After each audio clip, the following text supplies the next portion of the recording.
تعارف کتاب چشمہ مسیحی۔ یہ کتاب مارچ 1906 کی تصنیف ہے۔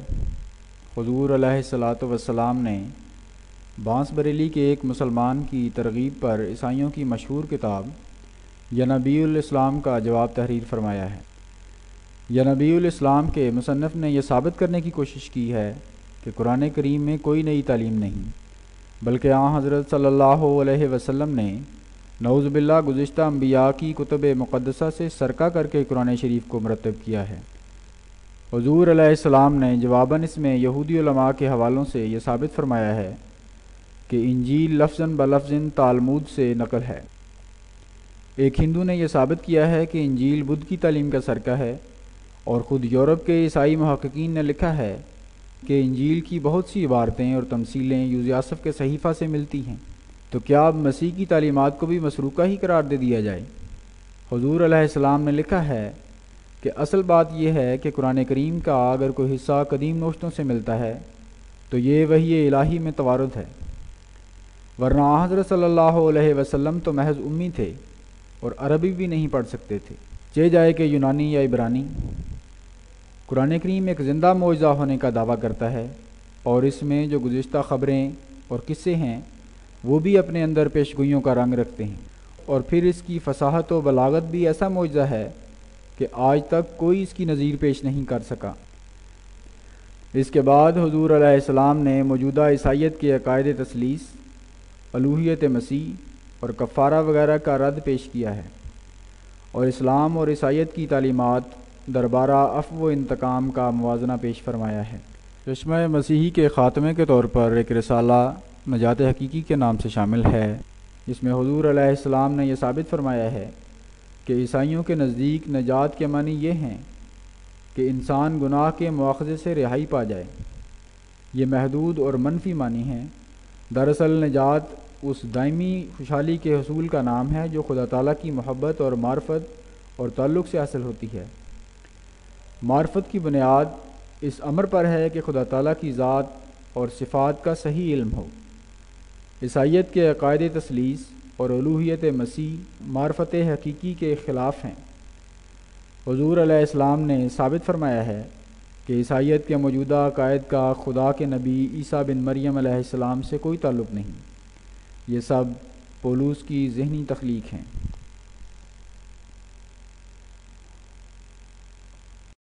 بسم اللہ الرحمن الرحیم۔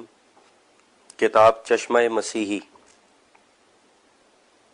ٹائٹل بار اول، الحمدللہ والمنہ، کہ یہ رسالہ ایک عیسائی کی کتاب یا نبی الاسلام کے جواب میں تالیف ہو کر اس کا نام مندرجہ ذیل رکھا گیا، یعنی چشمہ مسیحی،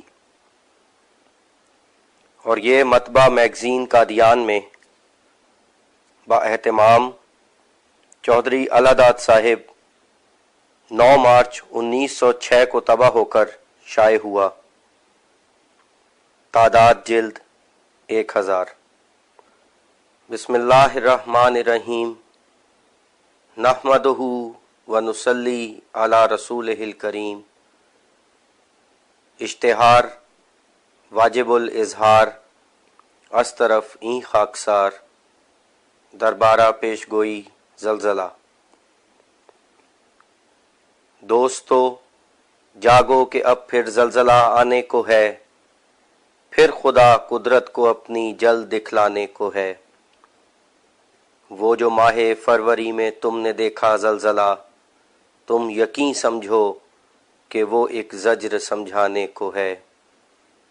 آگ کے پانی سے یارو کچھ کرو اس کا علاج، آسماں اے غافلوں اب آگ برسانے کو ہے۔ کیوں نہ آویں زلزلے تقویٰ کی راہ گم ہو گئی، ایک مسلمہ بھی مسلمہ صرف کہلانے کو ہے۔ کس نے مانا مجھ کو ڈر کر، کس نے چھوڑا بغضوں کی، زندگی اپنی تو ان سے گالیاں کھانے کو ہے۔ کافر و دجال اور فاسق ہمیں سب کہتے ہیں، کون ایمان صدق اور اخلاص سے لانے کو ہے۔ جس کو دیکھو بدگمانی میں ہے حد سے بڑھ گیا، گر کوئی پوچھے تو 100 عیب بتلانے کو ہے۔ چھوڑتے ہیں دین کو اور دنیا سے کرتے ہیں پیار، 100 کریں واز و نصیحت کون پچھتانے کو ہے۔ ہاتھ سے جاتا ہے دل دین کی مصیبت دیکھ کر، پر خدا کا ہاتھ اب اس دل کے ٹھہرانے کو ہے۔ اس لیے اب غیرت اس کی کچھ تمہیں دکھلائے گی، ہر طرف یہ آفت جاں ہاتھ پھیلانے کو ہے۔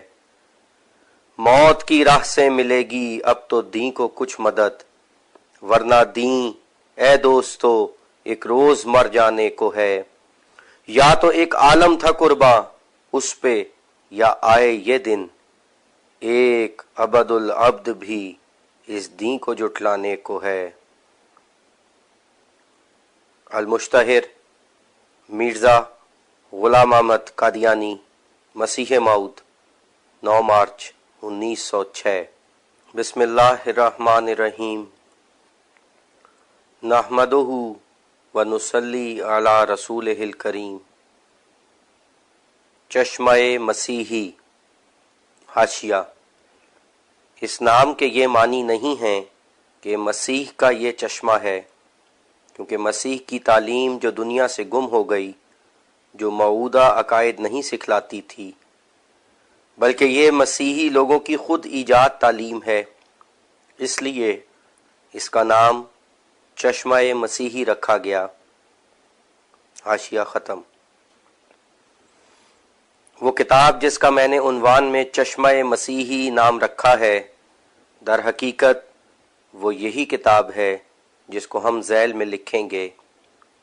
ہمیں کچھ ضرور نہ تھا کہ حضرات پادری صاحبوں کے عقائد کی نسبت کچھ تحریر کرتے، کیونکہ ان دنوں میں ان کے اکابر یورپ اور امریکہ کے محققوں نے وہ کام خود اپنے ہاتھ میں لے لیا ہے جو ہمیں کرنا چاہیے تھا، اور وہ لوگ اس خدمت کو بہت خوبی سے ادا کر رہے ہیں کہ عیسائی مذہب کیا چیز ہے اور اس کی اصلیت کیا ہے۔ مگر ان دنوں میں ایک ناواقف مسلمان کا بانس بریلی سے مجھ کو خط پہنچا ہے، اور وہ اپنے خط میں کتاب یا نبی الاسلام کی نسبت، جو ایک عیسائی کی کتاب ہے، ایک خوفناک ضرر کا اظہار کرتے ہیں۔ افسوس کہ اکثر مسلمان اپنی غفلت کی وجہ سے ہماری کتابوں کو نہیں دیکھتے، اور وہ برکات جو خدا تعالیٰ نے ہم پر نازل کیے، یہ لوگ بالکل اس سے بے خبر ہیں، اور نادان مولویوں نے ہمیں کافر کافر کہنے سے ہم میں اور عام مسلمانوں میں ایک دیوار کھینچ دی ہے۔ ان لوگوں کو معلوم نہیں کہ اب وہ زمانہ جاتا رہا کہ جس میں عیسائیت کے مکر و فریب کچھ کام کرتے تھے، اور اب 6,000 آدم کی پیدائش سے آخر پر ہے، جس میں خدا کے سلسلے کو فتح ہوگی، اور روشنی اور تاریکی میں یہ آخری جنگ ہے۔ حاشیہ: اس جنگ کے لفظ سے یہ نہیں سمجھنا چاہیے کہ تلوار یا بندوق سے یہ جنگ ہوگا۔ وجہ یہ کہ اب اس قسم کے جہاد خدا تعالیٰ نے منع کر دیے ہیں، کیونکہ ضرور تھا کہ مسیح موعود کے وقت میں اس قسم کے جہاد منع کر دیے جاتے، جیسا کہ قرآن شریف نے پہلے سے یہ خبر دی ہے، اور صحیح بخاری میں بھی مسیح موعود کی نسبت یہ حدیث ہے کہ یضع الحرب۔ حاشیہ ختم۔ جس میں روشنی مظفر اور منصور ہو جائے گی، اور تاریکی کا خاتمہ ہے، اور کچھ ضرور نہ تھا کہ پادری صاحبوں کے ان بوسیدہ خیالات پر کچھ لکھا جاتا، لیکن ایک شخص کے اصرار سے، جن کا ذکر اوپر کیا گیا ہے، یہ مختصر رسالہ لکھنا پڑا۔ خدا تعالیٰ اس میں برکت ڈالے اور لوگوں کی ہدایت کا موجب کرے، آمین۔ اور یاد رہے کہ ہم حضرت عیسیٰ علیہ السلام کی عزت کرتے ہیں اور ان کو خدا تعالیٰ کا نبی سمجھتے ہیں۔ حاشیہ: ہمارے قلم سے حضرت عیسیٰ علیہ السلام کی نسبت جو کچھ خلاف شان ان کے نکلا ہے، وہ الزامی جواب کے رنگ میں ہے، اور وہ دراصل یہودیوں کے الفاظ ہم نے نقل کیے ہیں۔ افسوس اگر حضرات پادری صاحبان تہذیب اور خدا ترسی سے کام لیں اور ہمارے نبی صلی اللہ علیہ وسلم کو گالیاں نہ دیں، تو دوسری طرف مسلمانوں کی طرف سے بھی ان سے 20 سے زیادہ ادب کا خیال رہے۔ حاشیہ ختم۔ اور ہم ان یہودیوں کے ان اعتراضات کے مخالف ہیں جو آج کل شائع ہوئے ہیں، مگر ہمیں یہ دکھلانا منظور ہے کہ جس طرح یہود محض تعصب سے حضرت عیسیٰ علیہ السلام اور ان کی انجیل پر حملے کرتے ہیں، اسی رنگ کے حملے عیسائی قرآن شریف اور آن حضرت صلی اللہ علیہ وسلم پر کرتے ہیں۔ عیسائیوں کو مناسب نہ تھا کہ اس بد طریق میں یہودیوں کی پیروی کرتے، لیکن یہ قاعدہ ہے کہ جب انسان سچائی اور انصاف کے روح سے کسی مذہب پر حملہ نہیں کر سکتا تو بتیرے ایسے لوگ ہوتے ہیں کہ ناحق کی تہمتوں کے ذریعے سے حملہ کرنا شروع کر دیتے ہیں۔ سو اسی قسم کے صاحب ینابی الاسلام کے حملے ہیں۔ دنیا کی محبت سے یہ خراب عادتیں پیدا ہوتی ہیں، ورنہ اس زمانے میں آسمانی دین اور آسمانی مذہب صرف اسلام ہی ہے جس کی برکات تازہ بتازہ موجود ہیں، اور یہ اسلام کے پاک چشمے کی ہی برکت ہے کہ وہ زندہ خدا تعالیٰ تک پہنچاتا ہے، ورنہ وہ مصنوعی خدا جو سری نگر محلہ خانیار کشمیر میں مدفون ہے، وہ کسی کی دستگیری نہیں کر سکتا۔ اب ہم بریلی کے صاحب راکم کی طرف متوجہ ہو کر اپنے مختصر رسالے کو تحریر کرتے ہیں۔ واللہ الموفق۔ الراکم مرزا غلام احمد مسیح موعود قادیانی، 1 مارچ 1906۔ بسم اللہ الرحمن الرحیم۔ نحمدہ ونصلی علی رسولہ الکریم ونبیہ العظیم۔ السلام علیکم۔ بعد ھذا واضح ہو کہ میں نے آپ کا خط بڑے افسوس سے پڑھا، جس کو آپ نے ایک عیسائی کی کتاب ینابی الاسلام نام کے پڑھنے کے بعد لکھا۔ مجھے تعجب ہے کہ وہ قوم جن کا خدا مردہ، جن کا مذہب مردہ، جن کی کتاب مردہ، اور جو روحانی آنکھ کے نہ ہونے سے خود مردے ہیں، ان کی دروغ اور پر افترا باتوں سے اسلام کی نسبت آپ تردد میں پڑ گئے۔ انا للہ و انا الیہ راجعون۔ آپ کو یاد رہے کہ یہ وہ لوگ ہیں جنہوں نے صرف خدا کی کتابوں کی تحریف نہیں کی، بلکہ اپنے مذہب کو ترقی دینے کے لیے افتراء اور مفتریانہ تحریروں میں ہر ایک قوم سے سبقت لے گئے۔ چونکہ ان لوگوں کے پاس وہ نور نہیں جو سچائی کی تائید میں آسمان سے اترتا اور سچے مذہب کو اپنی متواتر شہادتوں سے دنیا میں ایک صریح امتیاز بخشتا ہے، اس لیے یہ لوگ ان باتوں کے لیے مجبور ہوئے کہ لوگوں کو ایک زندہ مذہب یعنی اسلام سے بیزار کرنے کے لیے طرح طرح کے افتراؤں اور مکروں اور فریبوں اور دھوکہ دہی اور محض جعلی اور بناوٹی باتوں سے کام لیا جاوے۔ اے عزیز، یہ لوگ سیاہ دل لوگ ہیں جن کو خدا کا خوف نہیں اور جن کے منصوبے دن رات اسی کوشش میں ہیں کہ کسی طرح لوگ تاریکی سے پیار کریں اور روشنی کو چھوڑ دیں۔ میں سخت تعجب میں ہوں کہ آپ ایسے شخص کی تحریروں سے کیوں متاثر ہوئے۔ یہ لوگ ان ساحروں سے بڑھ کر ہیں جنہوں نے موسیٰ نبی کے سامنے رسیوں کے سانپ بنا کر دکھا دیے تھے، مگر چونکہ موسیٰ خدا کا نبی تھا اس لیے اس کا عصا ان تمام سانپوں کو نگل گیا۔ اسی طرح قرآن شریف خدا تعالیٰ کا عصا ہے، وہ دن بدن رسیوں کے سانپوں کو نگلتا جاتا ہے، اور وہ دن آتا ہے بلکہ نزدیک ہے کہ ان رسیوں کے سانپوں کا نام و نشان نہیں رہے گا۔ صاحب ینابی الاسلام نے اگر یہ کوشش کی ہے کہ قرآن شریف فلاں فلاں قصوں یا کتابوں سے بنایا گیا ہے، یہ کوشش اس کوشش کے ہزارم حصے پر بھی نہیں جو ایک فاضل یہودی نے انجیل کی اصلیت دریافت کرنے کے لیے کی ہے۔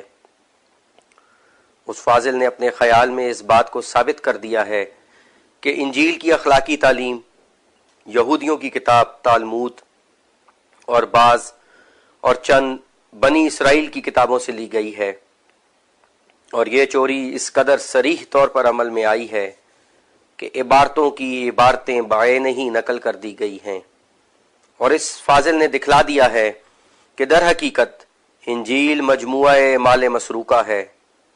در حقیقت اس نے حد کر دی، اور خاص کر پہاڑی تعلیم کو، جس پر عیسائیوں کو بہت کچھ ناز ہے، تالمود سے اخذ کرنا لفظ بلفظ ثابت کر دیا ہے، اور دکھلا دیا ہے کہ یہ تالمود کی عبارتیں اور فکریں ہیں، اور ایسا ہی دوسری کتابوں سے وہ مسروقہ عبارتیں نقل کر کے لوگوں کو حیرت میں ڈال دیا ہے۔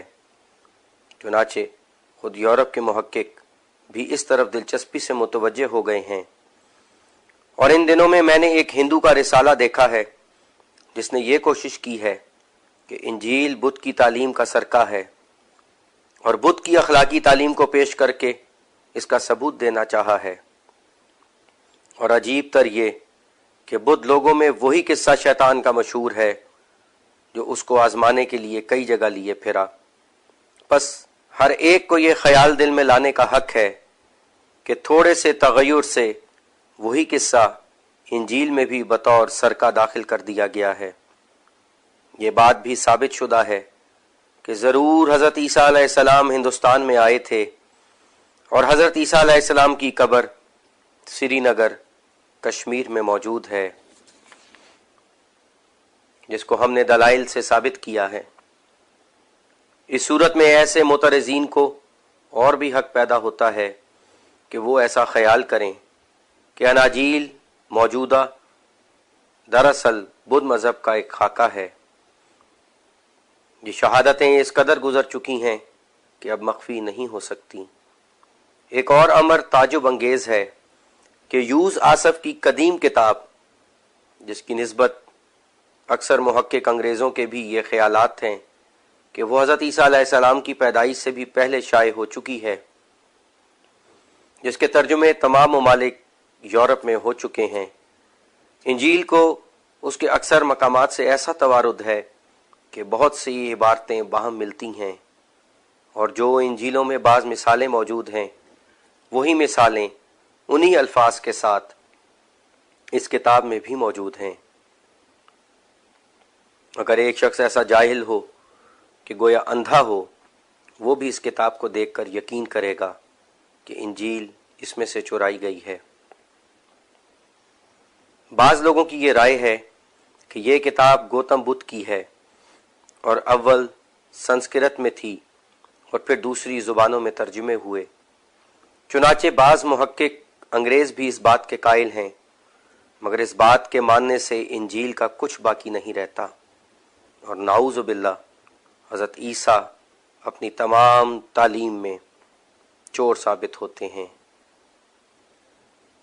کتاب موجود ہے، جو چاہے دیکھ لے، مگر ہماری رائے تو یہ ہے کہ خود حضرت عیسیٰ علیہ السلام کی یہ انجیل ہے جو ہندوستان کے سفر میں لکھی گئی، اور ہم نے بہت سے دلائل سے اس بات کو ثابت بھی کر دیا ہے کہ یہ در حقیقت حضرت عیسیٰ علیہ السلام کی انجیل ہے، اور دوسری انجیلوں سے زیادہ پاک و صاف ہے۔ مگر وہ بعض محقق انگریز جو اس کتاب کو بدھ کی کتاب ٹھہراتے ہیں، وہ اپنے پاؤں پر آپ تبر مارتے ہیں اور حضرت عیسیٰ علیہ السلام کو سارق قرار دیتے ہیں۔ اب یہ بھی یاد رہے کہ پادریوں کی مذہبی کتابوں کا ذخیرہ ایک ایسا ردی ذخیرہ ہے جو نہایت قابل شرم ہے۔ وہ لوگ صرف اپنی ہی اٹکل سے بعض کتابوں کو آسمانی ٹھہراتے ہیں اور بعض کو جعلی قرار دیتے ہیں۔ چنانچہ ان کے نزدیک یہ 4 انجیلیں اصلی ہیں اور باقی جو 56 کے قریب ہیں جعلی ہیں، مگر محض گمان اور شک کے رو سے، نہ کسی مستحکم دلیل پر اس خیال کی بنا ہے، کیونکہ مروجہ انجیلوں اور دوسری انجیلوں میں بہت تناقض ہیں۔ اس لیے اپنے گھر میں ہی یہ فیصلہ کر لیا ہے، اور محققین کی یہی رائے ہے کہ کچھ نہیں کہہ سکتے کہ یہ انجیلیں جعلی ہیں یا وہ جعلی ہیں۔ اسی لیے شاہ ایڈورڈ کیسر کے تخت نشینی کی تقریب پر لندن کے پادریوں نے وہ تمام کتابیں جن کو یہ لوگ جعلی تصور کرتے ہیں ان 4 انجیلوں کے ساتھ ایک ہی جلد میں مجلد کر کے مبارکبادی کے طور پر بطور نظر پیش کی تھیں، اور اس مجموعے کی ایک جلد ہمارے پاس بھی ہے۔ پس غور کا مقام ہے کہ اگر در حقیقت وہ کتابیں گندی اور جعلی اور ناپاک ہوتیں تو پھر پاک اور ناپاک دونوں کو ایک جلد میں مجلد کرنا کس قدر گناہ کی بات تھی۔ بلکہ اصل بات یہ ہے کہ یہ لوگ دلی اطمینان سے نہ کسی کتاب کو جعلی کہہ سکتے ہیں نہ اصلی ٹھہرا سکتے ہیں۔ اپنی اپنی رائے ہیں اور سخت تعصب کی وجہ سے وہ انجیلیں جو قرآن شریف کے مطابق ہیں ان کو یہ لوگ جعلی قرار دیتے ہیں۔ چنانچہ برنباس کی انجیل جس میں نبی آخر الزمان صلی اللہ علیہ وسلم کی نسبت پیش گوئی ہے وہ اسی وجہ سے جعلی قرار دی گئی ہے کہ اس میں کھلے کھلے طور پر حضرت صلی اللہ علیہ وسلم کی پیش گوئی موجود ہے۔ چنانچہ سیل صاحب نے اپنی تفسیر میں اس قصے کو بھی لکھا ہے کہ ایک عیسائی راہب اسی انجیل کو دیکھ کر مسلمان ہو گیا تھا۔ غرض یہ بات خوب یاد رکھنی چاہیے کہ یہ لوگ جس کتاب کی نسبت کہتے ہیں کہ یہ جعلی ہے یا جھوٹا قصہ ہے، ایسی باتیں صرف 2 خیال سے ہوتی ہیں۔ ایک یہ کہ وہ قصہ یا وہ کتاب اناجیل مروجہ کے مخالف ہوتی ہے، دوسرے یہ کہ وہ قصہ یا وہ کتاب قرآن شریف سے کسی قدر مطابق ہوتی ہے۔ اور بعض شریر اور سیاہ دل انسان ایسی کوشش کرتے ہیں کہ اول اصول مسلمہ کے طور پر یہ ظاہر کرنا چاہتے ہیں کہ یہ جعلی کتابیں ہیں۔ حاشیہ: عیسائی مذہب میں دین کی حمایت کے لیے ہر ایک قسم کا افتراء کرنا اور جھوٹ جائز بلکہ موجب ثواب ہے، دیکھو پولوس کا قول۔ حاشیہ ختم۔ اور پھر کہتے ہیں کہ قرآن شریف میں ان کا قصہ درج ہے اور اس طرح پر نادان لوگوں کو دھوکے میں ڈالتے ہیں۔ اصل بات یہ ہے کہ اس زمانے کے نوشتوں کا جعلی یا اصلی ثابت کرنا بجز خدا کی وحی کے اور کسی کا کام نہ تھا۔ بس خدا کی وحی کا جس کسی قصے سے توارد ہوا وہ سچا ہے، گو بعض نادان انسان اس کو جھوٹا قصہ قرار دیتے ہیں، اور جس واقعے کی خدا کی وحی نے تکذیب کی وہ جھوٹا ہے، اگرچہ بعض انسان اس کو سچا قرار دیتے ہوں۔ اور قرآن شریف کی نسبت یہ گمان کرنا کہ ان مشہور قصوں یا افسانوں یا کتبوں یا اناجیل سے بنایا گیا ہے نہایت قابل شرم جہالت ہے۔ کیا یہ ممکن نہیں کہ خدا کی کتاب کا کسی گزشتہ مضمون سے توارد ہو جائے؟ چنانچہ ہندوؤں کے وید جو اس زمانے میں مخفی تھے ان کی کئی سچائیاں قرآن شریف میں پائی جاتی ہیں۔ بس کیا ہم کہہ سکتے ہیں کہ حضرت صلی اللہ علیہ وسلم نے وید بھی پڑھا تھا؟ اناجیل کا ذخیرہ جو چھاپا خانے کے ذریعے سے اب ملا ہے، عرب میں کوئی ان کو جانتا بھی نہ تھا، اور عرب کے لوگ محض امی تھے، اور اگر اس ملک میں شاذ و نادر کے طور پر کوئی عیسائی بھی تھا وہ بھی اپنے مذہب کی کوئی وسیع واقفیت نہیں رکھتا تھا۔ حاشیہ: